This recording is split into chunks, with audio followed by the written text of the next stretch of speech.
ever seen.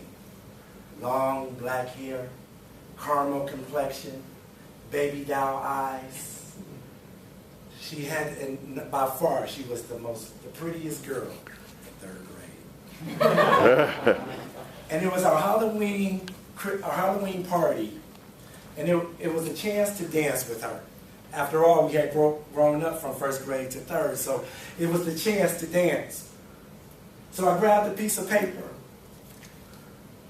and wrote on it my first speech. Will you dance with me?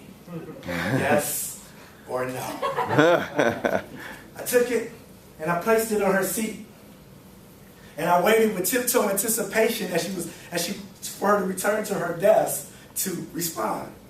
As I was waiting, my 3rd grade teacher, who was chaperoning at the time, was walking around the room like 3rd grade teachers walk, looking over her glasses like 3rd grade teachers look. As she came upon her desk, saw the note in her chair, picked it up, and opened it. My heart is racing. She looks at the note and she looks at me, and you know what I'm thinking? She nosy! It didn't even have her name on it. She folds it back up and puts it down, and now the young lady, a few minutes later, returns to her desk and sees the note. My heart is beating wildly against my chest. How much can a 3rd grade heart take? She takes the note and she opens it and she marks down her response, folds it up and hands it to me. I open it and she says yes. She said yes. Like a man proposing to his favorite girl, she said yes. And you know what I did, don't you? You know what I did? Nothing. I didn't get up. I didn't speak up.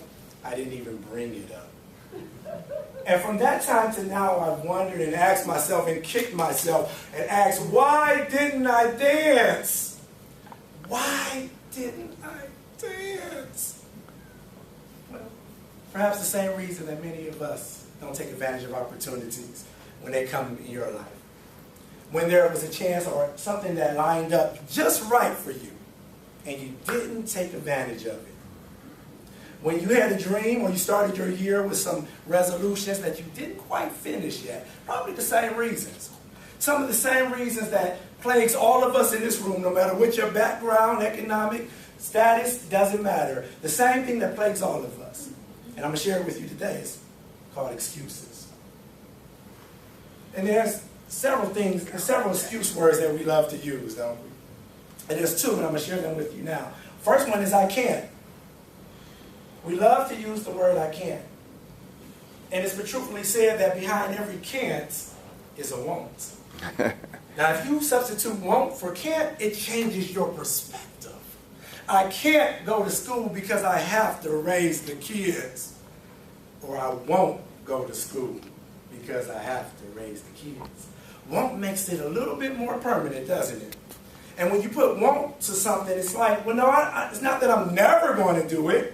It's just that I can't do it right now, right? Behind every can't. But the truth is, here's the truth, that especially in grown folks, I deal with a lot of children, and they have their way and their rebellion a little bit. But in grown people, I've noticed that you can do anything you want to do, and you usually do. The challenge is that most things in life, we only have a limited time of resources, energy, and time to get it done. But in that, you're going to do something. So my friends and my guests and fellow Toastmasters, you can do it. So can is just an excuse word. Second excuse word that we love to use is but. A famous one. Mine's out the gutter. Excuse one. And let me give you a coaching definition of but. It's a 3-letter word that we use to lie to ourselves and ignore a good advice from another source. So again, it's a 3-letter word that we use to lie to ourselves and ignore good advice from another source. I would finish the degree, but I don't have the time. And sometimes people in your life have spoken into your life, said something, pointed out an attribute, ability, or a gift in you that you have ignored. using the word but, excuse word, right? But I'm going to help you today because that's what I do. I'm dedicating my life to make sure you feel better, make sure you do better, and make sure you live better. So I'm going to help you with that excuse word right now. Will you allow me to do that? Yeah. I want you to do me a favor. I want you to look at your neighbor and say, neighbor, get your butt out the way. Get your butt out the way.